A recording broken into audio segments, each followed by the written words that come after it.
Hello बच्चों, very very good morning to all of you. कैसा है? ठीक ठाक है ना? तो हम लोग पॉलिटेक्निक का टारगेट पॉलिटेक्निक का सीरीज चल रहा था। एग्जामिनेशन बहुत करीब है, तो इस वजह से हम भी एक्टिव हैं, आप लोग भी एक्टिव होंगे। ठीक है, तो बहुत सारे बच्चे का ये पिछले लेक्चर में और बहुत सारे लेक्चर में ऐसा कमेंट देखने को मिल रहा था कि सर लाइट का कॉन्सेप्ट डालते। किसका कॉन्सेप्ट? वेक्टर का बोला तो वेक्टर का डाल दिए, स्केलर का डाल दिए। और लाइट का कॉन्सेप्ट था कि सर प्रकाश संबंधित कुछ बताते। तो तुम लोग को दिखाई दे रहा होगा कि प्रकाश ही प्रकाश है, पूरा जलमग्न है। ठीक है, और इसे भी बरसात का समय है तो बिजली ठनक रहा है। ठीक है, लेकिन इसको हम संभाले हुए हैं।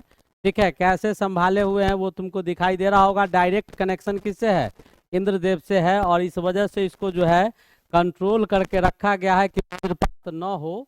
ठीक है, तो टारगेट पॉलिटेक्निक का ही क्लास जो है वो कंटिन्यू चल रहा था अभी, और कंटिन्यू उसी पे वर्क हम लोग कर रहे थे। तो ये आपका टारगेट पॉलिटेक्निक का ही आपका इंट्रांस एग्जामिनेशन 2023 से संबंधित है। फिजिक्स का आपको जो टॉपिक अभी है, इसको 3 पार्ट में, सारा पार्ट तो एक बार कवर नहीं किया जा सकता था, लेकिन बेटा इसमें हम लोग क्या किए हैं कि पहले लाइट का जो बेसिक कॉन्सेप्ट होता है प्रकाश का, उस पर फोकस किए हैं। और उसके बाद जो है रिफ्लेक्शन ऑफ लाइट को इसमें पढ़ना है, और उसी से संबंधित आपको इम्पोर्टेंट क्वेश्चन, जिस टाइप का क्वेश्चन आपको पूछा जाता है आपके लेवल में, उसी टाइप का क्वेश्चन का एक्सप्लानेशन इसमें दिया गया है। और बहुत सारे क्वेश्चन भी है, 20-25 क्वेश्चन भी है, और प्रकाश का भी कंटेंट है। तो शुरू से लास्ट तक आप लोग बने रहिएगा। थोड़ा सा लॉन्ग जाएगा, 45-50 मिनट और 1 आवर तक भी जा सकता है, क्योंकि कंटेंट थोड़ा लंबा है। लेकिन बिल्कुल दिमाग पर प्रेशर नहीं देना है, बिल्कुल एक कहानी है। तो टोटल कहानी हमारे जुबान से आप सुनिएगा तो आपको बहुत इंटरेस्टिंग लगेगा, और समझ में आएगा कि वास्तव में चिंगारी का निर्माण जो हुआ और लाइट जो आया वो कैसे आया, इसके क्या सब फीचर्स होते हैं। लगभग बहुत चीज़ हम जान जाएंगे प्रकाश के विषय में, और प्रकाश से संबंधित जितने भी चीज़ें होती है जिसका अध्ययन हम लोग लाइट में करते हैं, और जो भी फेनोमेना होता है प्रकाश का, वो भी इसमें सीखेंगे। ठीक है, तो प्रकाश का परावर्तन हमको इसमें पढ़ना है। और नीचे लिखा गया है कि सभी प्रश्न आपको इतना ही से रहेगा, जरूर देखिएगा। तो जो बच्चा इसको देखेगा अप टू डेट करके, तो लास्ट में हम आपको दिखाएंगे भी, और आप लोग कंप्लीट हो जाएगा तो लेक्चर तो आपका अपलोड रहेगा, क्वेश्चन आएगा तो आप उस समय भी ला सकते हैं। चलिए स्टार्ट करते हैं। तो स्टार्ट हमको करना क्या है? तो ऑप्टिक्स एक ब्रांच होता है। ऑप्टिक्स जो है एक आपका ब्रांच होता है। ठीक है, इसी में हम लोग किसका अध्ययन करते हैं? लाइट का अध्ययन करते हैं। किसको पढ़ते हैं हम लोग? प्रकाश को पढ़ने का काम करते हैं। तो फिजिक्स में एक ब्रांच होता है ऑप्टिक्स, जिसमें हम लोग प्रकाश के विषय में पढ़ते हैं। इसको 2 पार्ट में क्लासिफाई करके पढ़ा जाता है, 2 वर्ग में इसको बांट दिया गया है। एक आपका वेव ऑप्टिक्स होता है, एक आपका क्या होता है? वेव ऑप्टिक्स होता है। ठीक है, और दूसरा जो होता है आपका, जिसको हम लोग रे ऑप्टिक्स बोलते हैं। क्या बोलते हैं? रे ऑप्टिक्स बोलते हैं। तो आप लोग को जो पढ़ना है वो मुख्य रूप से ज़्यादा फोकस हम लोग को रे ऑप्टिक्स पे करना है, वेव ऑप्टिक्स पे नहीं करना है। लेकिन थोड़ा बहुत आपके सिलेबस में देखे हैं और बुक में थोड़ा बहुत इंटरफेरेंस है, जितना चर्चा होगा उतना चर्चा हम करेंगे। फिलहाल वेव ऑप्टिक्स में हम लोग किसके विषय में पढ़ते हैं? तो मुख्य रूप से इसमें हम लोग इंटरफेरेंस के विषय में पढ़ते हैं। ठीक है, और डाइफ्रैक्शन के विषय में पढ़ते हैं। डाइफ्रैक्शन के विषय में पढ़ते हैं। और ऐसे ही रे ऑप्टिक्स में आप देखिएगा तो रिफ्लेक्शन ऑफ लाइट, रिफ्लेक्शन के विषय में पढ़ते हैं। रिफ्रैक्शन के विषय में पढ़ते हैं। रिफ्रैक्शन के विषय में पढ़ते हैं। तो ये सब परावर्तन अपवर्तन, ये सब कहानी जो है हम लोग इसमें देखते हैं। तो ये 2 पार्ट में, तो ऑप्टिक्स एक ब्रांच है फिजिक्स का, जिसमें हम लोग प्रकाश के विषय में अध्ययन करते हैं। 2 भाग में बांट दिया गया है। एक आपका वेव ऑप्टिक्स है, जिसको तरंग ऑप्टिक्स कहा जाता है। एक आपका रे ऑप्टिक्स है, ठीक है, जिसको किरण ऑप्टिक्स कहा जाता है। इसमें मुख्य रूप से इंटरफेरेंस, डाइफ्रैक्शन, ये सब पढ़ा जाता है। परावर्तन अपवर्तन इसके विषय में हम लोग पढ़ते हैं। चलिए अब आगे स्टार्ट करते हैं, देखते हैं क्या है। तो स्टार्ट तो कर दिए हैं तो अंत करना ही होगा। चलो देखते हैं क्या है नहीं है, हंसते खेलते पढ़ेंगे। बहुत ही आसान सा कहानी है, प्रकाश की प्रवृत्ति, नेचर ऑफ लाइट दिया हुआ। अब हमारी बातों को ध्यान से सुनेगा। इसमें जो लिखा हुआ है वो आपके लिए लिख दिए हैं, वो लिखने की आवश्यकता भी नहीं थी, लेकिन आपके लिए लिख दिए हैं कि कलम कॉपी उठाइएगा, या जो भी हम समझाते हैं आपको समझ में नहीं आएगा तो आप इजी वे में यहाँ से देख सकते हैं। इसकी हमें आवश्यकता नहीं थी, ये आवश्यकता आपको है, लेकिन चूंकि पढ़ा तो हम आप ही के लिए रहे हैं, हम अपने लिए नहीं पढ़ा रहे हैं, तो इसी वजह से हम आपको कंटेंट डाल दिए कि आपको लिखने में दिक्कत ना हो। जरा प्रकाश क्या होता है, अगर आपसे कोई पूछे कि लाइट क्या होता है तो सिंपल वे में बताइएगा, light is a form of radiant energy, not energy. यहाँ पर आपका बुक में लिखा हुआ है प्रकाश एक प्रकार का ऊर्जा होता है, सही बात है, प्रकाश एक प्रकार का ऊर्जा होता है, बिल्कुल सही बात है, लेकिन कैसा ऊर्जा होता है, तो रेडिएंट एनर्जी होता है। हम यहाँ पर थोड़ा सा मॉडिफिकेशन करते हैं, क्योंकि जो टाइप करने वाले हमारे मित्र लोग हैं वो इतने पढ़े होते तो टाइप नहीं करते, ठीक है। तो रेडिएंट एनर्जी का मतलब होता है विकिरणन ऊर्जा। विकिरणन ऊर्जा, इसके पीछे कुछ कारण है, अभी हम आपको बताएंगे। रेडिएंट एनर्जी यानी क्या, रेडिएशन के फॉर्म में जो लाइट आप तक आता है, जैसे मान लो ऊपर बहुत सारा लाइट जल रहा है, तभी मेरा चेहरा देख पा रहे हो, क्योंकि ये रात्रि का समय 2 बजे का समय है। तो अभी 2 बजे के समय में जानते ही होगा कि 2 बजे के समय में क्या सूरज रहता है, नहीं रहता है, हमारे यहाँ नहीं पाया जाता है, हमारे यहाँ नहीं होता है, वो ज्योग्राफी का चीज़ है, वो तो आर्ट्स वाले आपको बता देंगे। तो लाइट जो हम तक आ रहा है तो वो रे के फॉर्म में हम तक आता है। तो कहता है कि light is a form of radiant energy, light होता है एक विकिरण ऊर्जा का एक आपका रूप होता है, जो हमारे आंखों को which gives a sensation of vision of our eyes, जो हमारे आंख को किसी भी चीज को देखने का क्षमता प्रदान करता है, ठीक है। अब सवाल उठता है कि क्या सर प्रकाश की मदद से सभी वस्तु को देख पाते हैं? नहीं बेटा, ऐसा नहीं है, प्रकाश की मदद से हम सभी वस्तु को नहीं देख पाते हैं। तो सवाल उठता है कि सर किस वस्तु को और किस कंडीशन में नहीं देख पाएंगे? तो वैसा वस्तु जिससे लाइट का रिफ्लेक्शन होगा, जिससे लाइट का रिफ्लेक्शन होगा, जिससे लाइट परावर्तित होगा, उसी वस्तु को देख पाएंगे। क्योंकि टॉर्च जब हम जलाएंगे, टॉर्च जब हम जलाएंगे तो किसी वस्तु पर जलाएंगे, और जब हम वस्तु पर जलाएंगे तो हमारे हाथ और टॉर्च और आंख के बीच में बेटा दूरी होगा, और उस दूरी में अंधेरा ही होगा। दिन में तो टॉर्च जलाएंगे नहीं, रात में जलाएंगे। ऐसे अगर टॉर्च जलाएंगे तो यहाँ से जो प्रकाश निकलेगा वो किसी वस्तु पर पड़ेगा, जब वो वस्तु पर पड़ेगा तो वहाँ से लाइट रिफ्लेक्ट करके हमारे आइरिस से होते हुए रेटिना पर इमेज बनाएगा। वो भी हम लास्ट में आपको दिखाएंगे, जब इसका ऑप्टिकल इंस्ट्रूमेंट पढ़ेंगे तो वहां पर हम इस सब चीज का चर्चा करेंगे। तो ये लाइट उस पर जाएगा, तो जिस वस्तु पर हम डालेंगे इस प्रकाश को, फोकस करवाएंगे, वहां पर लाइट पड़ेगा और फिर रिफ्लेक्ट होके हमारे आंख के अंदर जाएगा। तो आंख के अंदर जाएगा तब रेटिना पर। अब मान लो कि किसी वस्तु पर हम लाइट को जला दिए और उससे लाइट का रिफ्लेक्शन हुआ ही नहीं, तो लाइट रिफ्लेक्ट करके हमारे आंख के अंदर नहीं गया तो उसका इमेज तो बना नहीं, और नहीं बना तो उसको देख पाएंगे, नहीं देख पाएंगे। तो अब समझिए, light is a form of radiant energy that gives a sensation of vision of our eyes, through which we can see those objects through which light can be reflected. Light विकिरणन ऊर्जा का एक ऐसा सोर्स होता है, या एक ऐसा फॉर्म होता है, रूप होता है, जो हमारे आंखों को क्षमता प्रदान करता है कि हम किसी भी चीज को देख पाए, और वैसे चीज को देख पाए जिससे प्रकाश का परावर्तन हो। लाइट हमेशा स्ट्रेट लाइन में ट्रेवल करता है, ये आप लोग को पता होगा, ठीक है। और इसमें पाया क्या जाता है, तो इलेक्ट्रोमैग्नेटिक वेव पाए जाते हैं। लाइट का निर्माण और गमन जो होता है उसके लिए मीडियम की आवश्यकता नहीं होती, लाइट स्ट्रेट लाइन सीधा पाथ पर ट्रेवल करेगा। इलेक्ट्रोमैग्नेटिक वेव पाए जाते हैं, इसमें इलेक्ट्रोमैग्नेटिक यानी वैद्युत चुंबकीय तरंग पाया जाता है। इसके पास इलेक्ट्रिक बिहेवियर भी होता है, मैग्नेटिक बिहेवियर होता है, जिसको इलेक्ट्रोमैग्नेटिक रे या रेडिएशन हम लोग बोलते हैं। अब इसके पास क्या कहता है कि स्ट्रेट लाइन, इसको एक जगह से दूसरी जगह जाने के लिए मटेरियल मीडियम की आवश्यकता नहीं होती, किसी माध्यम की आवश्यकता नहीं होती, किसकी तरह, ध्वनि की तरह। अब कहता है कि निर्वात में प्रकाश का चाल जो होता है, स्पीड ऑफ लाइट जो होगा 3 × 10⁸ मीटर पर सेकेंड होगा। किसमें, तो एयर में। जब जल में हम चलेंगे तो जल में लाइट का स्पीड कितना होगा, 2.25 × 10⁸ मीटर पर सेकेंड। अब कहता है कि प्रकाश जो होता है आपका अनुप्रस्थ होता है। अनुप्रस्थ मतलब क्या, ट्रांसवर्सल, ट्रांसवर्सल और लॉन्गिट्यूडनल, और लॉन्गिट्यूडनल। लॉन्गिट्यूडनल ये कैसे होता है, ट्रांसवर्सल और लॉन्गिट्यूडनल, वो हम आगे समझाते हैं। ट्रांसवर्सल और लॉन्गिट्यूडनल क्या होता है, तो इतना आपको समझ में आ गया होगा। अब देखिएगा ट्रांसवर्सल और लॉन्गिट्यूडनल क्या होता है। तो ये बेटा लॉन्गिट्यूडनल कहने का मतलब हुआ ऐसा, ठीक है, और ट्रांसवर्सल कहने का मतलब हुआ ऐसा। ट्रांसवर्सल कहने का मतलब क्या हुआ, ऐसा तरंग के रूप में ऐसे लाइट आपका चलता है। और इसमें जो ऊपर का पार्ट होता है इसी को हम लोग क्रेस्ट बोलते हैं, और नीचे वाला पार्ट को हम क्या बोलते हैं, ट्रफ बोलते हैं। क्या बोलते हैं, ट्रफ बोलते हैं। दो लगातार क्रेस्ट के बीच का दूरी जो होता है यही तरंगदैर्घ्य कहलाता है, और दो लगातार ट्रफ के बीच का जो दूरी होता है इसी को लैम्डा तरंगदैर्घ्य बोलते हैं। तो यहाँ पर भी देखिएगा, आप देख रहे होंगे कि ये लाइट देखिएगा जैसे ये चल रहा है, जैसे ये चल रहा है हम इसी के हिसाब से चल रहे हैं, देख रहे हैं ना, देख रहे हैं ना, देख रहे हैं ना, ऐसे चल रहा है। यहाँ पर भी देखिएगा जो रेड कलर का है, रेड कलर का देखिएगा, हम यहाँ से दिखा रहे हैं, ऐसे गया, ऐसे गया, ऐसे आया, ऐसे आया, ऐसे आया, ऐसे आया।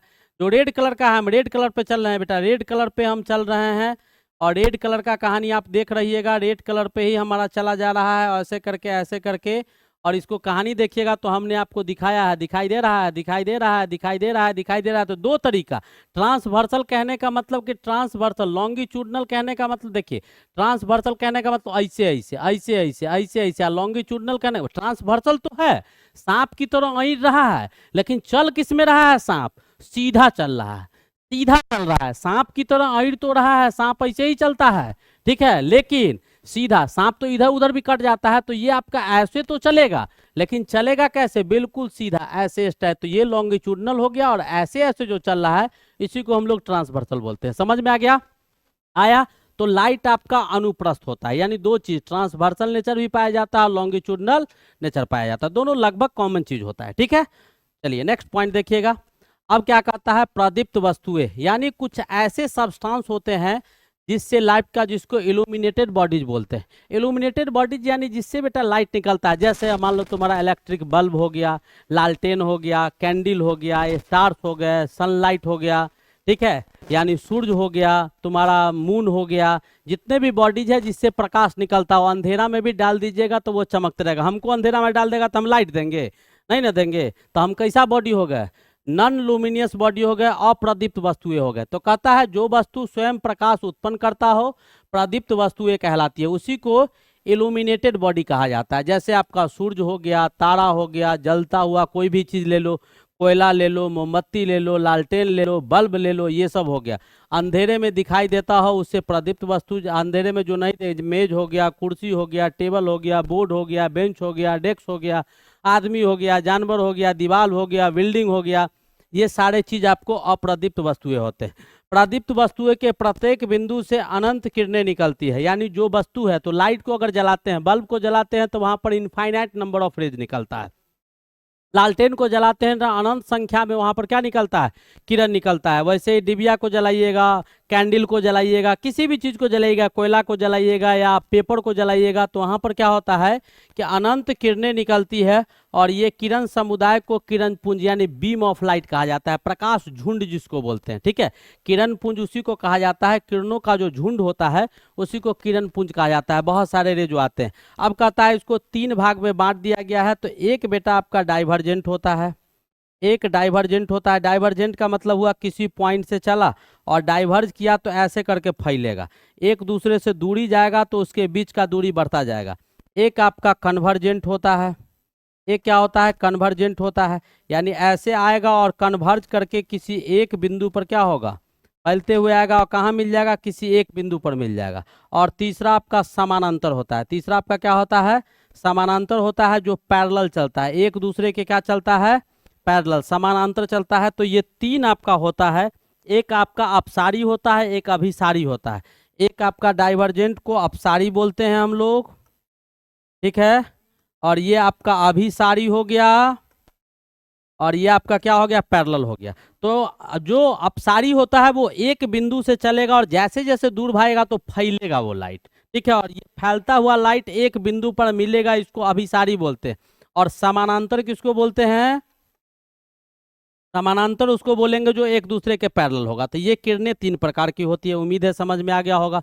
अब देखिए क्या कहता है, प्रकाश का प्रकीर्णन, स्कैटरिंग ऑफ लाइट कैसे होगा, क्या होगा वो बताते। देखिए होता क्या है, प्रकाश जब चलता है, आप लोग 10th क्लास में पढ़े होंगे, 10th क्लास में आप लोग को पढ़ाया गया होगा, बहुत कुछ आप लोग देखे होंगे कि प्रकाश स्ट्रेट लाइन में ट्रेवल करता है, और वहाँ पर हम लोग टिंडल इफेक्ट पढ़े थे, बहुत सारे चीज़ आप 10th में पढ़े होंगे। तो हम जरा सा चर्चा करते हैं स्कैटरिंग ऑफ लाइट क्या होता है। तो प्रकाश जब मान लीजिए एयर में ही चलता है, हमारे घर में, आपके घर में, रोड पर इधर उधर कहीं चलता है, सूरज का प्रकाश से आता है या हम टॉर्च जलाते हैं, तो उसमें बहुत सारे धूल मिट्टी कण होते हैं। बहुत सारे धूल मिट्टी कण होते हैं। जब धूल मिट्टी कण से प्रकाश जाके टकराता है तो प्रकाश बिखर जाता है। क्या कर जाता है? बिखर जाता है, टूट जाता है, और टूटने के बाद वहां से डेविएट होकर निकलता है। उसी को हम लोग स्कैटरिंग ऑफ लाइट बोलते हैं। किसी भी माध्यम से गुजरता है तो विद्यमान धूल के कणों द्वारा प्रकाश का कुछ भाग सभी दिशाओं में फैल जाता है, जिसको प्रकाश का प्रकीर्णन कहा जाता है। और प्रकाश के सभी दिशाओं में फैल जाने की प्रक्रिया ही क्या कहलाता है? प्रकीर्णन, यानी स्कैटरिंग ऑफ लाइट कहलाता है। अब प्रकीर्णन किसका ज्यादा होगा? तो आप लोग को याद होगा कि प्रिज्म से जब लाइट को गुजारते हैं तो उसमें रेड लाइट जो होता है उसका प्रकीर्णन बहुत कम होता है। इसीलिए आपको जितना भी रेड सिग्नल हो गया, ट्रेन का, डेंजर का जो सिग्नल रखा गया है, क्योंकि उसका प्रकीर्णन कम होता है, बहुत दूर तक दिखाई देते हैं, इंटेंसिटी ज़्यादा होती है, क्षमता ज़्यादा होती है। और सबसे ज़्यादा प्रकीर्णन आप उसमें देखे होंगे, आपको याद होगा, ये प्रिज्म है। हमने क्वेश्चन में कहीं एक बार ऐसा दिखाया है आपको, तो VIBGYOR लिखते हैं, ठीक है, ऐसा आता है। तो सबसे ज़्यादा स्कैटरिंग किसका होता है? वायलेट कलर का होता है, बैगनी रंग का होता है, नीला रंग का होता है। इसका सबसे ज़्यादा होगा। और सबसे कम किसका होगा? सबसे कम स्कैटरिंग किसका होगा? सबसे कम प्रकीर्णन करने वाला प्रकाश आपका आएगा लाल रंग का। और सबसे ज़्यादा जो करेगा वो आपका बैगनी कलर का, या फिर आपका वायलेट कलर जिसको बोलते हैं, बैगनी कलर या नीला रंग का लाइट होता है। तो बैगनीकरण प्रकाश का प्रकीर्णन सबसे अधिक होता है। बैगनी तथा नीले रंग का प्रकाश का प्रकीर्णन सबसे अधिक होने का कारण है ये, इसी के कारण, यानी बैगनी कलर का जो ज़्यादा प्रकीर्णन होता है, इसी के कारण हमको आकाश क्या दिखाई देता है? नीला दिखाई देता है। आकाश क्या दिखाई देता है? नीला दिखाई देता है। और इसी का कारण है कि सूर्योदय और सूर्यास्त के समय हमको ये क्या दिखाई देता है?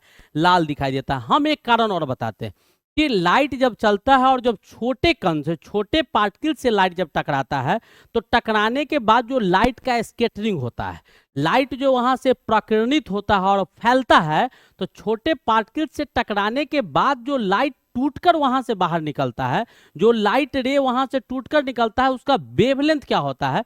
उसका वेवलेंथ बहुत कम होता है, उसका तरंग दैर्घ्य कम होता है, जिसका रंग आपका क्या होता है? आपका नीला रंग होता है। इसीलिए बहुत सारे पार्टिकल जब सूर्य सामने होता है, या बहुत सारे पार्टिकल जब ऊपर होता है, एटेंडम, आकाश तो बहुत नज़दीक है हमसे, बहुत ऊपर, बहुत कम दूरी पर होता है, हमारे अर्थ के एटमॉस्फेयर के बहुत कम दूरी पर होता है। लेकिन जब सूरज निकलता है उस समय बेटा हमसे और सूरज का जब ओरिजिन को छोड़ता है सूरज, यानी दूसरे से ऐसे अपने अर्थ के ओरिजिन में प्रवेश करता है, जैसे 2 मिनट अर्लियर दिखाई देता है, 2 मिनट लेट सनराइज होता है, 2 मिनट अर्लियर सनराइज, और 2 मिनट लेट तक आपको सनसेट दिखाई देते रहता है, वो भी कारण। तो जिस समय लाइट निकलता है उस समय जब हम उसको देखते हैं तो हमारे उसके बीच में दूरी बहुत ज़्यादा होता है। और लाइट जिससे हम उसको देखने की कोशिश करते हैं, जहाँ से लाइट वहाँ से हम तक आता है, तो उसके बीच में बड़े बड़े पार्टिकल्स आते हैं, और वहाँ पर प्रकीर्णन जो होगा वो बड़े बड़े पार्टिकल से होगा। और बड़े पार्टिकल से लाइट जब स्कैटर्ड करता है, वहां से लाइट जब प्रकीर्णित होता है, तो वो लॉन्गर वेवलेंथ का होता है, और जिसका कलर क्या होता है? रेड होता है, आपका ऑरेंज कलर होता है। इसलिए उगता हुआ सूरज और डूबता हुआ सूरज हमको ऑरेंज कलर का दिखाई देता है, और आकाश हमको ब्लू कलर का दिखाई देता है। ये भी एक बहुत इंपॉर्टेंट आपका कारण था, ठीक है। और ऐसे तो समझ में आ ही गया होगा। नेक्स्ट पॉइंट क्या कहता है? प्रकाश का परावर्तन। बहुत ही आसान टॉपिक है कि प्रकाश का परावर्तन कैसे होता है। तो बहुत सिंपल है, जरा सा हम इसको समझा दें आपको तो समझ में आ जाएगा कि प्रकाश का प्रकीर्णन होता कैसे है। तो प्रकाश का प्रकीर्णन कैसे होगा? तो कोई मान लीजिए कि हाईली पॉलिश्ड सरफेस है, जैसे मान लो ये हाईली पॉलिश्ड सरफेस है। हाईली पॉलिश्ड सरफेस कहने का मतलब जैसे हम मिरर ले ले, तो मिरर आपका क्या होता है? हाईली पॉलिश्ड सरफेस होता है, स्मूथ होता है। तो यहाँ से जब लाइट को आप डालिएगा तो इसी को इंसिडेंट रे बोलते हैं। इसमें कुछ चीज़ें होता है, आपतित किरण, ये इंसिडेंट रे हो गया। एक किरण जो आप इस पर डालिएगा नॉर्मली जो सीधा आएगा और सीधा उसी पे चला जाएगा, इसको हम लोग नॉर्मल रे बोलते हैं। क्या बोलते हैं? नॉर्मल रे इसको कहा जाता है। ये आपका इंसिडेंट रे होता है। कौन सा रे होता है? इंसिडेंट रे होता है। जो रे इस पर आता है ये आपका क्या है? मिरर है, ठीक है। ये मिरर है, दर्पण है, या हाईली पॉलिश सरफेस लिए हैं। और यहाँ आने के बाद इन दोनों के बीच का जो एंगल है, इसी को हम लोग इंसिडेंट एंगल बोलते हैं। इसको क्या बोलते हैं? इंसिडेंट एंगल, यानी आई कहते हैं। और यहाँ से लाइट जब इधर जाता है तो इसको रिफ्रैक्टेड रे कहा जाता है। ये कौन सा रे है? रिफ्लेक्टेड रे है जिसको परावर्तित किरण कहा जाता है, आपतित किरण, परावर्तित किरण, आंतरिक कोण, आपतित कोण, और ये आपका रिफ्लेक्टेड एंगल है जिसको परावर्तित कोण कहा जाता है। ये आपका लंबवत रे है जो सीधा आएगा और सीधा इसी पर वापस चला जाएगा। तो ये घटना जो आपको घटता है तो कहता है प्रकाश जब किसी चिकने पृष्ठ पर पड़ता है तो पृष्ठ से टकराने के बाद वापस लौटता है, आया इससे टकराया वापस लौटा, ठीक है। ये थोड़ा अल्टर दिखाई दे रहा है लेकिन ये दोनों बराबर होगा, आगे हम पढ़ेंगे भी।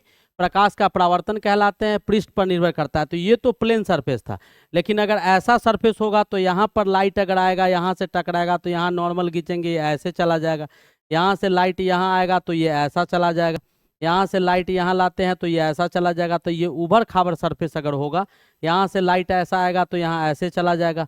तो ये आपका रफ सरफेस जब होगा तो ऐसे होगा, लेकिन रूल को फॉलो करेगा। जो प्रकाश के रिफ्लेक्शन का दो नियम होता है कि आपको आपतित कोण परावर्तित कोण के बराबर होता है, एंगल यानी इंसिडेंट एंगल जो होगा वो रिफ्रैक्टेड एंगल के बराबर होगा। दूसरा, incident ray, refracted ray, normal ray, point of incidence all coincides on the same plane, यानी आपतित किरण, ठीक है, परावर्तित किरण, और जिस बिंदु पर वो किरण आपतित होता है और जाता है और जो लंबवत रेखा होता है, ये सभी किसी एक ही प्लेन में स्थित होते हैं। ये दो नियम प्रकाश का होता है जैसा कि हम आपको बता दिए हैं।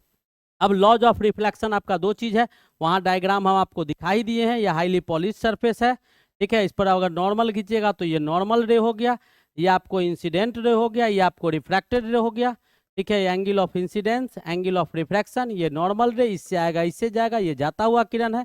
तो ये कहानी है, दो चीज, आपतित किरण, परावर्तित किरण तथा अभिलंब तीनों एक ही तल पर पाए जाते हैं। परावर्तित कोण सदैव आपतन कोण के बराबर होता है, एंगल ऑफ इंसिडेंस बराबर एंगल ऑफ रिफ्रैक्शन, ठीक है। और दूसरा पॉइंट इसमें यह था कि हमारा इंसिडेंट रे, ठीक है, कौन सा रे, आपतित किरण, incident ray, refracted ray, reflected ray, ठीक है। एंगल ऑफ इंसिडेंस या पॉइंट ऑफ इंसिडेंस लिख सकते हैं, point of incidence, point of incidence all lie in the same plane, all lie in the same plane, सभी के सभी कहाँ लाई करेंगे, एक ही प्लेन पर लाई करेगा, जो एक ही तल पर लाई करेगा। ये दोनों पॉइंट इंग्लिश में यहाँ बता दिए, हिंदी में लिखा हुआ था।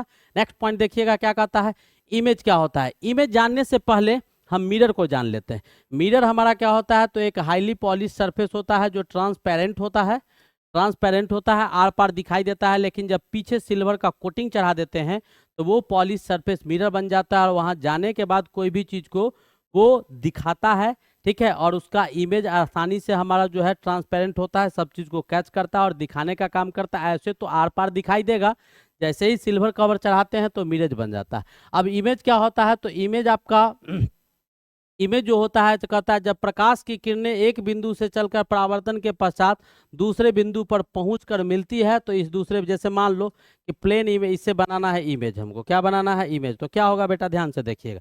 जैसे मान लो कोई ऑब्जेक्ट यहाँ ए रखा हुआ है, तो यहाँ से दो लाइट गुजारो, एक ऐसे जाएगा, ऐसे अगर जाएगा प्रकाश का रे तो इसी पर वापस आ जाएगा, ठीक है।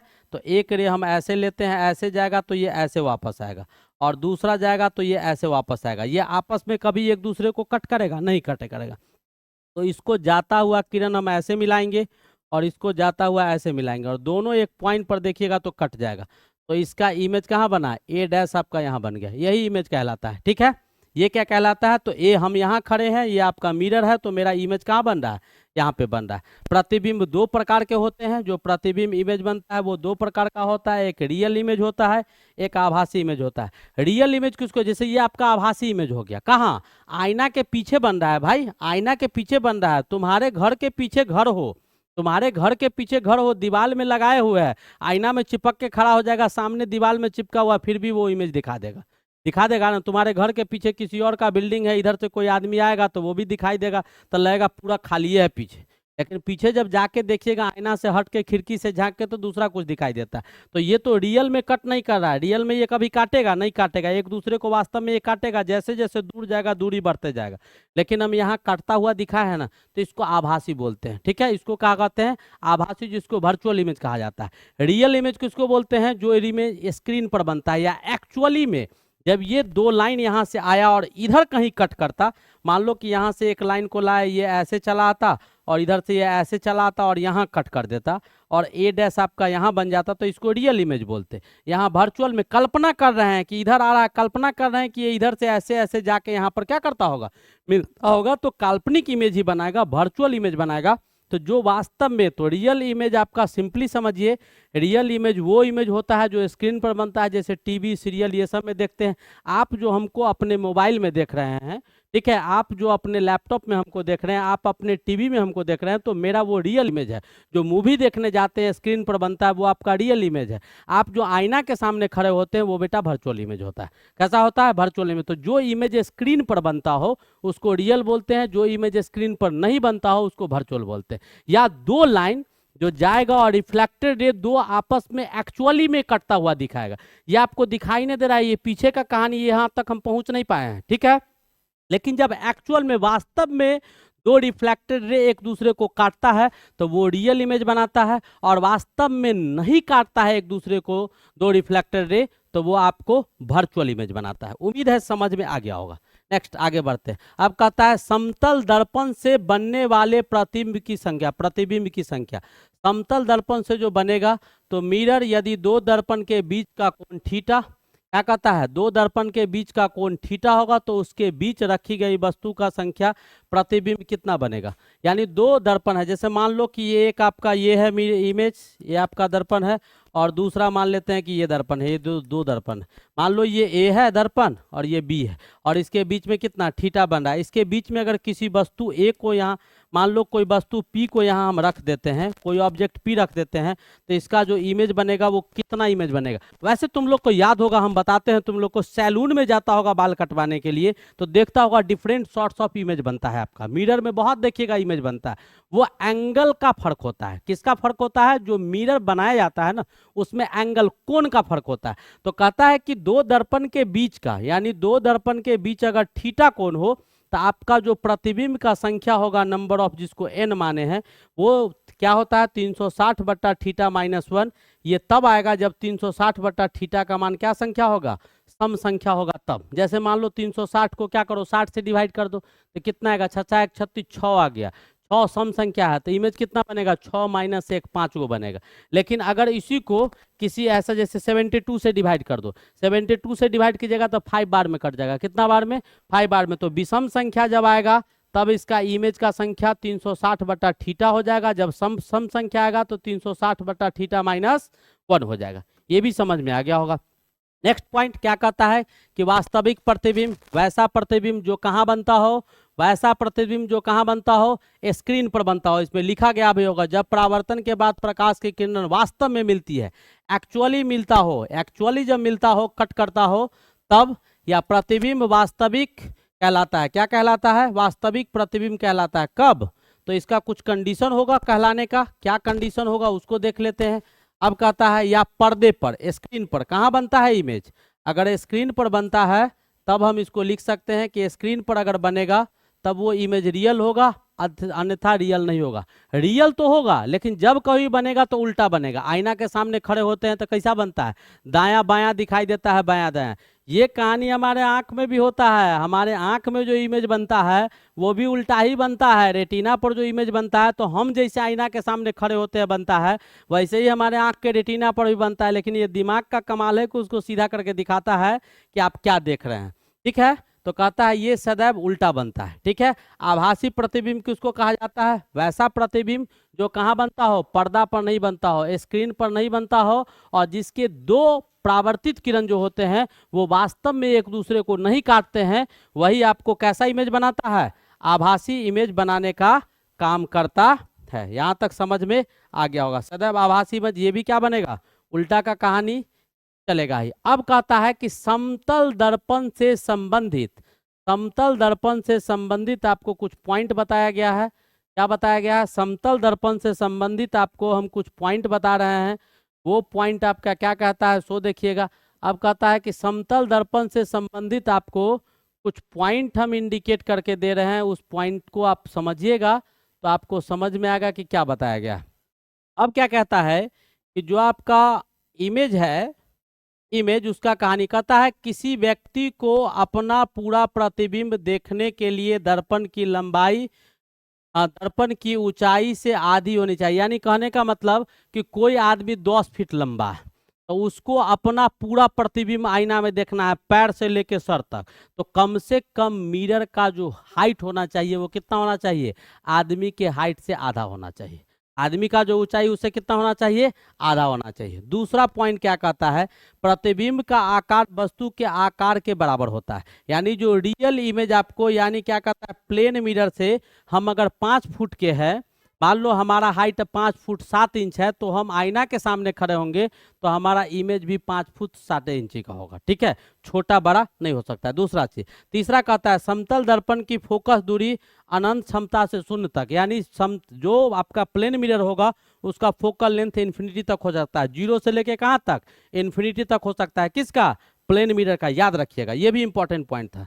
नेक्स्ट पॉइंट कहता है यदि वस्तु समतल दर्पण की ओर भी चाल से गमन करता है, यानी हम है और दर्पण के यानी आईना के सामने मान लो 5 किलोमीटर पर आवर से दौड़ रहे हैं, तो हमारा इमेज जो भागेगा वो 10 किलोमीटर पर आवर से भागेगा। और ये कहानी आप याद रखिएगा, ये कहानी आप सपना में भी देखते होंगे तो आपको लगता होगा कोई अगर पीछा कर रहा है तो आप सोचते होंगे कि हम बहुत तेजी से भाग रहे हैं, और वहां पर लगता होगा हमारा स्पीड क्या है, बहुत स्लो है। रियल में तो तुम स्लो होता है, वर्चुअल में तुम भागते रहता है। तो यहाँ पर भी वही कहानी होता है कि हम 5 किलोमीटर से अगर भागते हैं तो हमारा इमेज जो आईना के पीछे बन रहा है वो आपका 10 किलोमीटर पर आवर से भागेगा। तो वही कहता है कि जब हम भी चाल से भागते हैं तो इमेज का सापेक्षिक चाल कितना होता है, 2v हो जाता है। ये कुछ इंपॉर्टेंट पॉइंट था। अब कहता है समतल दर्पण का घूमना, रोटेशन ऑफ प्लेन मिरर। अब कहता है कि यदि मान लो कि कोई इमेज है, कोई आपका समतल दर्पण है, ऐसे दिया हुआ है, कोई ऐसा है जिसके बीच का कोण कितना दिया हुआ है, थीटा। अब कहता है कि यदि समतल दर्पण को थीटा कोण से घुमा दिया जाए तो उसका परावर्तित किरण कितना दिया, इस पर जो मान लो कि यहाँ पर कोई, मान लो यहाँ पर कोई आपका इमेज, ये आपका क्या है, मिरर है, इस पर कोई कोण ऐसे जा रहा है, ये रिफ्लेक्टेड कोण है। ठीक है, और ये जो एंगल बना रहा है ये आर बना रहा है, चाहे इसके साथ मान लो ये थीटा बना रहा है। अब हम इसको क्या किए, थीटा से मूव कर दिए। इसको क्या किए, थीटा से, इस दर्पणे को हम क्या किए कि थीटा से मूव कर दिए। जैसे ही इस दर्पण को आप थीटा से मूव कीजिएगा, ऐसे करके इसको मूव कर दिया, और दोनों के बीच, इन दोनों के बीच एंगल थीटा हो गया, तो ये जो रिफ्लेक्टेड रे का यहाँ से मूवमेंट हो जाएगा, ये रे, ये आपका कितना से हो जाएगा, 2 थीटा से हो जाएगा। समझ में आया, नहीं समझ में आया, एक बार और समझो, नहीं समझ में आया तो कोई दिक्कत नहीं, एक बार और समझिए। आपका जैसे ये मान लो दर्पण है, इस दर्पण में आपका रिफ्लेक्टेड रे मान लेते हैं, ये कितना है, रिफ्लेक्टेड रे ये है। ठीक है, तो इसका इंसिडेंट रे भी कोई होगा, ऐसे आ रहा होगा। अब इसके साथ मान लेते हैं कुछ भी एंगल है, अब इसके साथ ये क्या किया कि यहाँ पर एक आपका रिफ्लेक्टेड रे आपका ये मूव कर गया। ये कैसा था, जैसे अभी तक ये ऐसे रखा हुआ था, हम इसको मोड़ दिए तो इन दोनों के बीच जो एंगल है ये 2 थीटा हो गया। तो यहाँ से जो रिफ्लेक्टेड रे जो इसका होगा, वो रिफ्लेक्टेड रे के बीच का इसका जो एंगल आपका होगा, ये एंगल कितना से मूव कर जाएगा, 2 थीटा से। तो वही कहता है कि जब मिरर को हम बनाते हैं और मेरा रिफ्लेक्टेड रे मिरर पर अगर थीटा कोण बना रहा है, तो एंगल थीटा से अगर मिरर को मोड़ देते हैं, 20 डिग्री से हम आईना को घुमा देते हैं, तो उससे जो हमारा रिफ्लेक्टेड रे जो पहले वाला के कंपैरिजन में बाद वाला में आएगा, वो आपको 40 डिग्री से घूम जाएगा। ठीक है, यही कहानी समझाने का उद्देश्य था हमारा। अब कहता है कि विसरित परावर्तन, जिसको डिस्पर्स रिफ्लेक्शन बोलते हैं। तो विसरित मतलब क्या, ऐसा दिया हुआ है कोई सरफेस आपका रफ सरफेस है, पहले भी समझाया है, तो इस पर रिफ्लेक्शन कैसे होगा, दिखाई दे रहा होगा। ये सब आप बच्चा में पढ़े होंगे, बिल्कुल पढ़े होंगे, नो डाउट कि नहीं पढ़े होंगे। तो इसी को बोलते हैं विसरित रिफ्लेक्शन। ठीक है, अब कहता है कि पार्श्व परिवर्तन क्या होता है, लेटरल इन्वर्सन। लेटरल क्या, जैसे आईना के सामने हम खड़े हुए तो मेरा दाहिना क्या दिखाई देगा, बायां दिखाई देगा, ऊपर वाला नीचे नहीं दिखाई देगा, लेकिन राइट वाला लेफ्ट दिखाई देगा, लेफ्ट वाला राइट दिखाई देगा। आप लोग पढ़े होंगे lateral surface area, lateral surface area जिसको वक्र पृष्ठ क्षेत्रफल बोलते हैं। तो चारों साइड का देखते हैं, ऊपर नीचे नहीं देखते हैं, ऊपर नीचे देखते हैं, नहीं देखते हैं, राइट लेफ्ट, लेफ्ट राइट, दाहिना आंख बायां दिखाई देगा, बायां आंख दाहिना दिखाई देगा। जैसे मान लो ये कलम है, तो इस कलम में कुछ लिखा हुआ नहीं है तो इसको ऐसे रखेगा ना, तो इसमें लेटरल इन्वर्सन का क्रिया नहीं होगा। कुछ लेटर में भी नहीं होता है, जैसे ए है, ए को आईना के सामने रखिए तो ए दिखाई देगा, बी है, बी को आईना के सामने रखिए तो बी ए दिखाई देगा, सी को आईना के सामने रखिए तो सी ए, सी कहते हैं, आई को I N O T U V W X Y, ये सारे के सारे ऐसे इंग्लिश अल्फ़ाबेट हैं जिसको आप आईना के सामने रखिएगा तो लेटरल इन्वर्सन से क्या होता है, फ्री होता है, लेटरल इन्वर्सन से फ्री होता है, इस पर कोई प्रभाव नहीं पड़ता है। लेकिन दूसरा को रख दो, जैसे बी है, यहाँ बी ले लिया, इधर इमेज बना देगा ऐसे करके, तो ये बी ऐसा था, ये बन जाएगा ऐसा, ये दोनों में अंतर नहीं दिखाई दे रहा है। एम्बुलेंस देखता होगा लिखा हुआ, देखता है कि नहीं देखता है, एम्बुलेंस देखता है हुआ, वो क्या कहानी है, आईना क्या करता है, क्या दिखाई देता है ना, ये अभी हम लोगों ने देखा कि एम्बुलेंस पर जो पीछे लिखा हुआ रहता है वो आपको एम्बुलेंस उल्टा करके क्यों लिखा हुआ रहता है, ताकि पीछे वाले मिरर से देखे तो वो हमको सीधा दिखाई दे, ये ड्यू टू लेटरल इन्वर्सन होता है। अब देखिए बहुत इंपॉर्टेंट टॉपिक है, कहता है दिमाग में क्या दिया हुआ है, कहता है कि दिमाग में याद रखने योग्य बातें नहीं, महत्वपूर्ण चीजें, कुछ ऐसा पॉइंट है जो बेटा बिल्कुल दिमाग में बैठा लेना है। कहाँ बैठा लेना है, बिल्कुल दिमाग में बैठा लेना है। इस पॉइंट को जैसे हम बताते हैं टू द पॉइंट, बिल्कुल टू द पॉइंट, बिल्कुल दिमाग में डाल लीजिएगा, क्योंकि इसके आगे जो कॉन्सेप्ट हम आपको बताएंगे लाइट में, जब हम रिफ्रैक्शन पढ़ाएंगे, जब हम आपको ऑप्टिकल इंस्ट्रूमेंट पढ़ाएंगे, कॉनकेव मिरर पढ़ाएंगे, स्फेरिकल मिरर पढ़ाएंगे, वो सब कॉन्सेप्ट जब दिया जाएगा तो वहां पर ये सब चीज आपको मदद करेगा। ठीक है, तो टू द पॉइंट समझिएगा क्या दिया हुआ है। कहता है in case of plane mirror, plane mirror की स्थिति में क्या कहानी होता है, सो देखिए, size of image in case of plane mirror is equal to size of object, यानी जिस आकार का वस्तु होगा इमेज भी उसका उसी के आकार का बनेगा। जैसे हम आदमी हैं, सामने अगर आईना के खड़े होंगे तो आदमी ही दिखाई देंगे। नंबर वन चीज, हमारा हाइट अगर 5 फीट 7 इंची है तो हमारे इमेज का हाइट भी 5 फीट 7 इंची ही होगा। ठीक है, हमारा छाती 32 इंच चौड़ा होगा तो वहां पर भी मोदी जी की तरह 56 इंच चौड़ा नहीं दिखाई देगा, 32 इंच ही दिखाई देगा। ठीक है, तो ये पहला पॉइंट था। दूसरा कहता है the distance of object from the mirror is equal to distance of image from the mirror. हम आईना से जितने दूरी पर होंगे, जैसे आईना से हम मान लो 5 मीटर पीछे खड़े हैं तो इमेज भी हमारा उससे 5 मीटर पीछे ही बनेगा। हम उसके 3 मीटर आगे चले जाएंगे तो इमेज भी हमारा 3 मीटर आगे आ जाएगा। ये आपका पॉइंट नंबर 2 कहता है। तीसरा कहता है if the image moves by a distance a, by a distance a towards or away from the object, the image will be moved by a distance two a in the same phases, यानी बिल्कुल same चीज।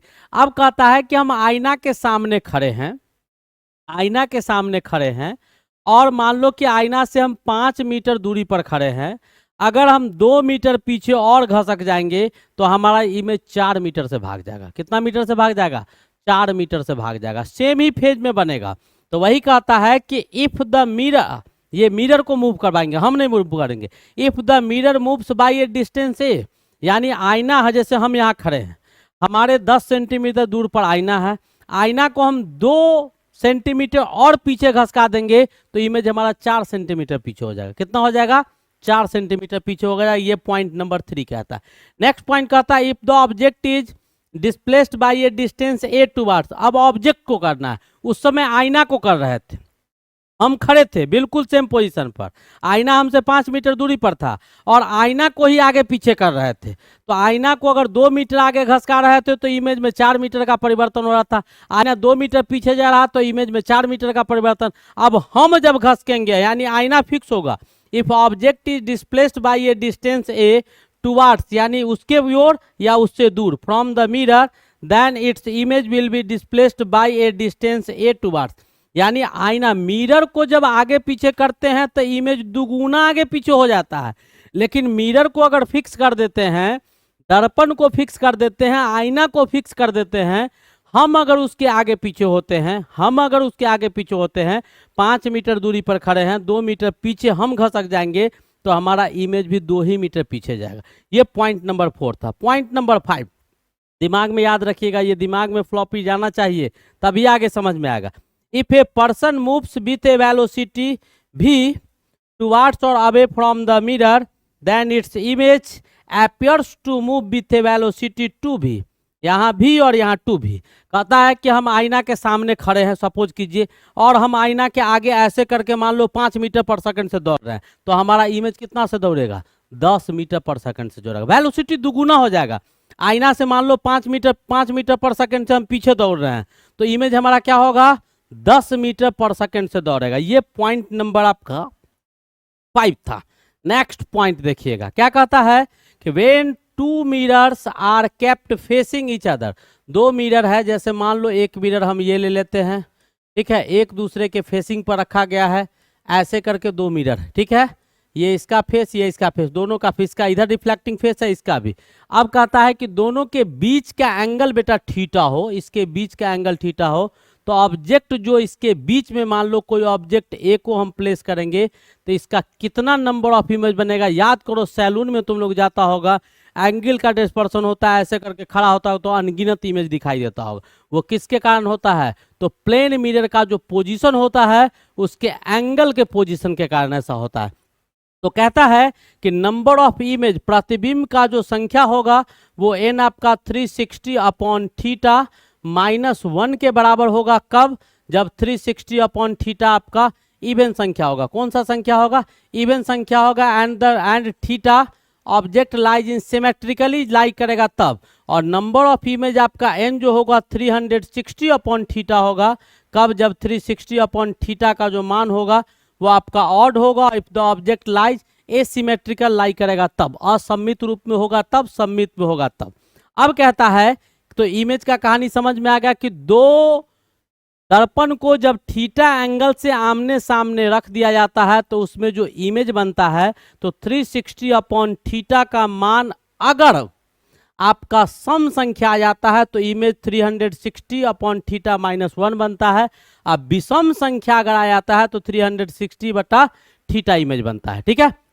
Next कहता है कि if the mirror is rotated in its own plane, एक ही plane पर, जिस प्लेन में है उसी में मिरर को रोटेट कर देते हैं, घुमा देते हैं, किससे, तो इंक्लाइंड रे, नॉर्मल रे और refracted ray remains fixed relative to the first one another. यानी पहले जो पोजीशन रहता है, जैसे आईना को रोटेट करते हैं तो पहले जो हमारा इंसिडेंट रे, रिफ्रैक्टेड रे, incident angle, refracted angle, normal होता है, बिल्कुल सेम पैटर्न से सब घूम जाता है, ठीक है, कहीं कोई दिक्कत नहीं होता। ये पॉइंट था। नेक्स्ट पॉइंट कहता है if the rotation rotated in the plane mirror, the incident ray by the angle theta while the incident ray remains fixed। क्या कहता है कि रोटेट कीजिएगा, इंसिडेंट रे को फिक्स रखिएगा, इंसिडेंट रे को फिक्स रखिएगा, और किसी एंगल से मिरर को अगर घुमा दीजिएगा तब भी उसमें कोई परिवर्तन नहीं आता है। नेक्स्ट पॉइंट कहता है the minimum size of the mirror required to see the full image. जैसे मान लो कि हमारा हाइट है 5 फीट 7 सेंटीमीटर, हम बार बार चिल्ला के कह रहे हैं 5 फीट 7 सेंटीमीटर हमारा हाइट है, तो हमारा पूरा प्रतिबिंब हमारे दर्पण में आ जाए तो इसके लिए हमको दर्पण किस साइज का लगाना होगा, तो कम से कम जो वस्तु का साइज होता है उसके आधा साइज का दर्पण लगाइएगा, तभी आप अपना पूरा इमेज देख सकते हैं। तो 5 फीट 7 इंच बटा 2 का बनवा लेंगे दर्पण और अपने घर में लगा लेंगे, तो हम जब कभी भी उसके सामने खड़ा होंगे तो मेरा पैर से ऊपर तक दृश्य दिखाई देगा, ठीक है। ये पॉइंट था। नेक्स्ट आपका कहता है हाइट का कहानी, focal length of plane mirror. Plane mirror का फोकल लेंथ बेटा इससे पहले भी बताए हैं 0 से लेके इन्फिनिटी तक हो सकता है। फोकल दूरी जो होगा प्लेन मिरर का, समतल दर्पण का, वो 0 से अनंत तक हो सकता है। नेक्स्ट पॉइंट कहता है कि radius of the curvature of plane mirror is infinity. अब कहता है कि रेडियस ऑफ कर्वेचर जो होगा प्लेन मिरर का वो कहाँ, अनंत तक हो सकता है। अब power of the plane mirror is 0। अब कहता है कि पावर जो प्लेन मिरर का होगा, तो प्लेन मिरर का पावर जो होगा वो क्या होगा, 0 होगा। अगर प्लेन मिरर में पावर होता तो आंख खराब होता तो आईने को फोड़ के लगा लेता लोग, होता है क्या, नहीं ना होता है। हम लोग लगाते हैं -0.2 पावर, -0.5 पावर, प्लस में 0.2 पावर। पावर होता है ना, पावर का यूनिट डायोप्टर होता है। कल ही एक बच्चा से पूछ दिए, बाबू रे क्या है, तो कितना पावर है, तो 0.2। तो 0.2 क्या, 0.2 kg कि 0.2 लीटर, तो उसको पता नहीं था, तो क्या होगा, डायोप्टर होगा। पावर बराबर क्या होता है, 1 बटा फोकल लेंथ, यानी पर मीटर। याद रखेगा ये सब चीज, आगे तो यूज होगा ही। तो कहता है ये 0 होगा, linear produce by linear magnification, linear क्या होगा, magnification, linear magnification produced by a plane mirror. Magnification क्या होता है, मैग्निफिकेशन क्या होता है, हाइट ऑफ इमेज बट्टा हाइट ऑफ ऑब्जेक्ट, या वेलोसिटी ऑफ इमेज बट्टा क्या, वेलोसिटी ऑफ ऑब्जेक्ट। तो इसमें जब देखिएगा हाइट ऑफ इमेज या स्पीड अलग अलग मीडियम में, तो ये दोनों सेम होगा, तो कट के सब क्या आ जाएगा, 1 आ जाएगा। प्लेन मिरर में मैग्निफिकेशन क्या होगा, 1 होगा। वही चीज यहाँ लिखा गया है। तो ये कुछ इंपॉर्टेंट पॉइंट था जो आपको जानना चाहिए, समझना चाहिए, समझ में आएगा तभी आप आगे पढ़ेंगे, तो आगे सब कंटेंट दिमाग में आएगा। और क्वेश्चन बेटा इसी सब पॉइंट से होगा, पीछे तो थ्योरी में बहुत अच्छा से दे ही दिए हैं। अब चलिए आगे देखते हैं क्या है, तो चलिए स्टार्ट करते हैं। अब देखिए आ गया, आ गया, जिसका बेसब्री से इंतजार था वही चीज आ गया हमारे पास। अब चलिए करते हैं, करना तो यही चीज होगा। वैसे आप लोग को थ्योरी भी आता है, इसलिए हम बता दिए हैं, बच्चा सब बता रहा था, नहीं तो क्वेश्चन बताने में तो माहिर है हम, बहुत सारा डिग्री ले रखे हैं क्वेश्चन बताने में, कहीं से कुछ होगा तो पूछ सकता है। अब देखिए क्या कहता है कि कोई मनुष्य समतल दर्पण की ओर 50 सेंटीमीटर की दूरी से 10 सेंटीमीटर इस वेग से, अब कहता है कि दर्पण है। तो बेटा देखिए ये दर्पण, जैसे मान लो ये आपका मिरर है। अब कहता है कि कोई आदमी है, जैसे मान लो आप ही यहाँ पर हो और इससे कितना दूरी पर हो, तो 50 सेंटीमीटर दूरी पर खड़े हो, ठीक है। 50 सेंटीमीटर पर आप हैं, तो आपका इमेज जो बन रहा होगा वो आपको पता ही होगा। ये डैश आपका इमेज है, और ये कितना 50 सेंटीमीटर आगे है, तो 50 सेंटीमीटर पीछे इसका इमेज बन रहा होगा, आभासी बनता है हमेशा। अब कहता है कि आपको करना इसमें क्या है, कहता है कि 10 सेंटीमीटर पर सेकेंड की रफ्तार से, 10 सेंटीमीटर पर सेकेंड की रफ्तार से हम लोग क्या करते हैं, चल रहे हैं, और 3 सेकेंड चलते हैं। तो ये आदमी 10 मीटर पर सेकेंड के रफ्तार से 3 सेकेंड चलेगा तो यहाँ पहुँच जाएगा। कहाँ पहुँच जाएगा, यहाँ। तो जैसे ही यहाँ पहुँचेगा तो 3 सेकेंड में, 1 सेकेंड में 10 सेंटीमीटर चला, तो 3 सेकेंड में आदमी ये 30 सेंटीमीटर चल जाएगा। तो दूरी बचेगा कितना बेटा, 20 सेंटीमीटर इधर बच जाएगा। तो इमेज भी इसका कहाँ चलाएगा भाई, इधर से इधर 20 सेंटीमीटर आगे, ये भी 20 सेंटीमीटर इधर घसक जाएगा। तो टोटल दूरी यहाँ से यहाँ तक कितना हो गया, तो 40 सेंटीमीटर है option. This is your correct one. आया समझ में, बहुत ही खूबसूरत और छोटा सा क्वेश्चन था। अब देखिए, यदि समतल दर्पण को 10 डिग्री से, अभी बताए हैं कि दर्पण को अगर मूव कीजिएगा तो परावर्तित किरण जो होगा वो 2 थीटा से दुगुना कोण से मूव करता है। तो दर्पण को कितना से मूव कर दिया गया है, 10 डिग्री से मूव किया गया। इसे पहले हम समझा चुके, यहाँ नहीं समझाएंगे। तो आपका ये कितना से मूव कर जाएगा, तो दुगुना से 20 से मूव कर जाएगा। नेक्स्ट क्वेश्चन देखिएगा, एक समतल दर्पण 36 से 30 डिग्री का कोण बना रहा है। एक समतल दर्पण जो है 36 से 30 डिग्री का कोण बनाता है। यदि एक ऊर्ध्वाधर किरण दर्पण से टकराती है तो दर्पण एवं परावर्तित किरण के मध्य का कोण कितना होगा, तो 60 डिग्री। कितना होगा, 60 डिग्री। बहुत सिंपल है, कितना होगा, 60 डिग्री। 30 डिग्री पर था ही, वहां से कोई आता है ऊर्ध्वाधर वाला और उसे मुड़ जाता है, तो 30 तो ही बनाइए रहा है। तो सिंपल ऐसे भी देख लो ना, ऐसे भी देख सकता है, बहुत सिंपल है। जैसे ये है और ये यहाँ से कितना बना रहा है, 30 डिग्री का कोण ऐसे ही बना रहा है, ऐसे करके आएगा तो ये कितना डिग्री का कोण होगा भाई, 60 डिग्री का कोण होगा। कितना डिग्री का कोण होगा, 60 डिग्री का कोण होगा। मध्य का कितना होगा, 60 डिग्री का कोण होगा। अब कहता है निम्नलिखित रंगों में प्रकाश, निम्नलिखित रंगों के प्रकाश में किस रंग के प्रकाश का प्रकीर्णन सबसे अधिक होगा। तो सबसे अधिक वायलेट कलर का होता है, जिसको बैगनी कलर या फिर नीला रंग बोल सकते हैं, और सबसे कम लाल रंग का होता है ऑप्शन। बिल्कुल है सर, छोड़ दीजिए, आगे बढ़िए। कोई मनुष्य समतल दर्पण की ओर 60 सेंटीमीटर की दूरी पर खड़ा है। बिल्कुल वही क्वेश्चन आ गया, बिल्कुल सेम क्वेश्चन है। यहाँ से आदमी कहाँ पर, यहाँ पर कोई आदमी है, इससे दूरी इसका 60 सेंटीमीटर है। तो सीधी सी बात है, इसका इमेज भी कहाँ बनेगा भाई, ए डैश यहाँ बन जाएगा, ये भी आपका 60 सेंटीमीटर पर बनेगा। अब कहता है कि 5 सेंटीमीटर पर सेकंड से चलता है, तो 1 सेकंड में 5 सेंटीमीटर चलेगा। चलता कितना सेकंड तक है, तो 7 सेकंड तक। ये 60 सेंटीमीटर पर था, अब इस स्पीड से, तो 60 सेकंड में ये कितना चलाएगा, 35 सेंटीमीटर आगे चलाएगा आदमी। तो इमेज भी कहाँ, 35 सेंटीमीटर आगे चलाएगा। बचा कितना, इधर से 25 है, इधर से 25, ये दोनों क्या हो गया, 50 सेंटीमीटर है ऑप्शन। बिल्कुल कहीं होगा सर, है, हो गया, बहुत सिंपल था। अब कहता है कि समतल दर्पण से किसी वस्तु का प्रतिबिंब बनता है, कैसा बनेगा, समतल दर्पण से समान साइज का बनता है, आभासी बनता है, बराबर बनता है, ठीक है, ये होता है। अब कहता है सूर्य का प्रकाश कमरे में नहीं पहुंचता है, फिर भी कमरे में अंधेरा। दिन के समय में देखेगा कि सूरज का प्रकाश आपके शहर में देखता है घर पर घर, घर पर घर, घर पर घर, घर पर घर रहता है। सूरज का प्रकाश आपके कमरा में नहीं आता है, फिर भी दिन में आपको बल्ब जलाने के, हाँ पढ़ नहीं सकते हो, लेकिन रात की तरह अंधेरा नहीं दिखाई देता है। तो ऐसा क्यों होता है? तो ऐसा बेटा होता है किसके कारण? तो डाइफ्रैक्शन के कारण होता है। किसके कारण होता है? डाइफ्रैक्शन के कारण ऐसा होता है। और इसमें ऑप्शन है डाइफ्रैक्शन, मेरे ख्याल से ऑप्शन आपको नहीं दिखाई दे रहा है। इसको वर्णन बोलते हैं। क्या बोलते हैं? डाइफ्रैक्शन के कारण इसको वर्णन कहा जाता है, जिसके कारण आपको रूम में लाइट, सूरज का प्रकाश नहीं जाने के बाद भी आपको दिखाई देते रहता है। अब एक मनुष्य की लंबाई 1.4 सेंटीमीटर, अभी चिल्ला चिल्ला के बता रहे थे कि मेरा हाइट 5.7 फीट है, तो हम अपना पूरा प्रतिबिंब देखने के लिए आईना जो लेंगे 5.7 फीट का क्या लेंगे? आधा लेंगे। तो किसी मनुष्य का लंबाई 1.4 मीटर है, तो इसको दर्पण लेना होगा जिसमें इसका पूरा इमेज दिखाई दे। तो वो बेटा कम से कम 0.7 मीटर का होना चाहिए, तभी ये पूरा दिखाई देगा, अदरवाइज नहीं दिखाई देगा। किसी वस्तु के प्रदीप्त होने का कारण, प्रदीप्त मतलब जिसके पास खुद का प्रकाश हो या नहीं, किसी से प्रकाश लेके प्रज्वलित हो जाए, ठीक है, उसको कहा जाता है। तो प्रदीप्त होने का क्या है? अंधेरा में वस्तु को डाल दो, उसके कारण घर में रोशनी हो गया, इट मीन्स कि वो आपका प्रदीप्त वस्तु है ना। तो अप्रदीप्त वस्तु है। वस्तु को अंधकार में रखकर पता लगा सकते हैं कि क्या होगा।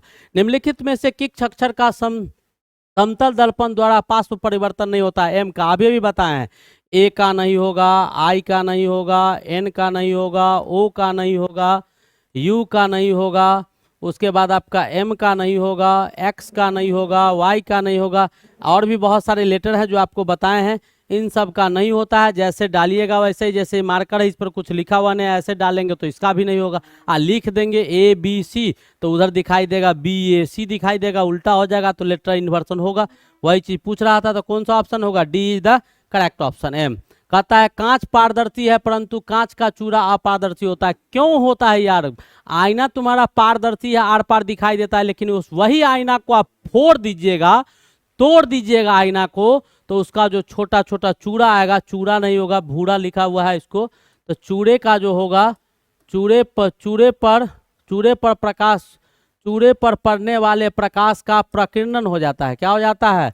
प्रकाश का प्रकीर्णन हो जाता है, और इसके कारण वो आपका पारदर्शी नहीं हो पाता है। ये भी ऑप्शन बहुत अच्छा क्वेश्चन था थ्योरी का। प्रकाश का तरंग दैर्ध्य की पराम है कहाँ तक? जो हम देख सकते हैं बेटा, कहाँ से कहाँ तक? 3900 एंगस्ट्रम से लेके 7800 एंगस्ट्रम के बीच का देखते हैं। इससे पहले वाला इंफ्रारेड हो जाता है, और इसके बाद आपको अल्ट्रावायलेट हो जाता है, जो दोनों हमारे लिए क्या है? नुकसानदेह है। नेक्स्ट क्वेश्चन देखिएगा क्या कहता है? आकाश नीला दिखाई देता है। क्या दिखाई देता है? आकाश किसके कारण? पूर्व आंतरिक परावर्तन के कारण ही आकाश कैसा दिखाई देता है? नीला दिखाई देता है, क्योंकि मैक्सिमम डस्ट पार्टिकल्स पाते हैं। इससे पहले भी थ्योरी में समझाएं, आप देख लीजिएगा, वहां समझ में आ जाएगा, लेक्चर के पहले ही बता दिए। यदि दो समांतर दर्पण के बीच, तो मान लीजिए कि ये आपका दर्पण है एक, और दूसरा भी हम दर्पण मान लेते हैं, ये दोनों एक दूसरे के समानांतर है। इट मीन्स क्या? दोनों के बीच का एंगल कितना है? 0 डिग्री। तो आपका जो नंबर ऑफ इमेज बनेगा वो 360 अपॉन क्या हो जाएगा? थीटा। 360 अपॉन थीटा, तो 360 अपॉन थीटा बराबर 0। डिवाइड करेंगे क्या आएगा? इन्फिनिटी। यानी कितना इमेज बनेगा? अनंत इमेज का फॉर्मेशन करेगा। एक विद्युत को 60 डिग्री पर झुके हुए तो समतल दर्पणों के बीच रखा गया है। इसके कितने प्रतिबिंब बनेंगे? तो 360 डिग्री अपॉन 60। अब इसको डिवाइड करो, डिवाइड कीजिएगा तो कितना आएगा? 6 आएगा। तभी बताए थे कि जब सम होता है तो एक घटा देते हैं, तो 6 माइनस 1 हो जाएगा, कितना बचेगा? 5। कितना बचेगा? इतना -1 होता है। डायरेक्ट यहाँ से लिख लो, जो आएगा हम डायरेक्ट बता देते हैं क्या आएगा।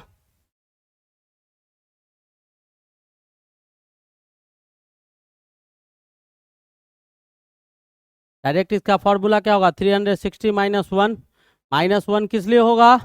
क्योंकि यहाँ पर आपका ऑड नंबर आ रहा है, ऑड इवन नंबर आया, तो 6 - 1 बराबर कितना हो जाएगा? 5 गो। कितना हो गया? 5 गो। कोई दिक्कत? अब कहता है 72 डिग्री वाला कोण पर झुका हुआ, तो 72 नंबर ऑफ इमेज निकालना है, तो कितना हो जाएगा? नंबर ऑफ इमेज बराबर क्या हो जाएगा? ये थोड़ा गड़बड़ है, इसको मिटा दो। क्या है? 360, यानी नंबर ऑफ इमेज n बराबर 360 अपॉन 72। काट दो, इसका कितना आया? 5। कितना आ गया? 5 आ गया। तो 5 आपका ऑड संख्या है, तो ऑड रहता है तो इवन में घटाते हैं, ऑड में नहीं घटाते हैं, तो ऑड का ऑड ही रह जाएगा। तो ऑड का ऑड हो गया, यानी कितना 5 आ गया। कितना आ गया 5 आ गया। तो किसको टिक कर देंगे 5 वाला को टिक कर देंगे। ठीक है, नेक्स्ट क्वेश्चन क्या कहता है, एक प्रकाश किरण का समतल दर्पण पर लंबवत आपतित होता है। लंबवत प्रकाश है ऐसे करके, ये समतल दर्पण है बेटा, ऐसे करके 90 डिग्री पर आएगा, तो जिस पर ये आएगा उसी पर जाएगा, तो दोनों के बीच का कोण कितना डिग्री का हो जाएगा 0 डिग्री का हो जाएगा। और इस प्रकार आपका क्या हो गया, लाइट का जो बेसिक कॉन्सेप्ट था और रिफ्लेक्शन ऑफ लाइट था, हमने उसको थॉरो पॉइंट बाय पॉइंट आपको कंप्लीट कर दिए हैं। आप इस लेक्चर को शुरू से लास्ट तक आराम से देखिएगा, कहीं कोई दिक्कत होगा, कहीं कोई प्रॉब्लम होगा, किसी प्रकार का इशू होगा, तो आपके YouTube चैनल, मेरा नहीं है वो आपका YouTube चैनल है, आपके YouTube चैनल पर हमने मोबाइल नंबर अंकित कर दिया है, व्हाट्सअप नंबर दे दिया है, सब चीज़ दे दिया है, कमेंट करके बता सकते हैं। और जो बच्चे चैनल को सब्सक्राइब नहीं किए हैं प्लीज़ इसको सब्सक्राइब कर लीजिए। सब्सक्राइब लाइक शेयर करना भूलना नहीं है। कहीं कोई दिक्कत हो आप हमसे पूछ सकते हैं। मन लगा के पढ़ते रहिए, हंस के मुस्कुराते खाते रहिए। तब तक के लिए best of luck, thank you.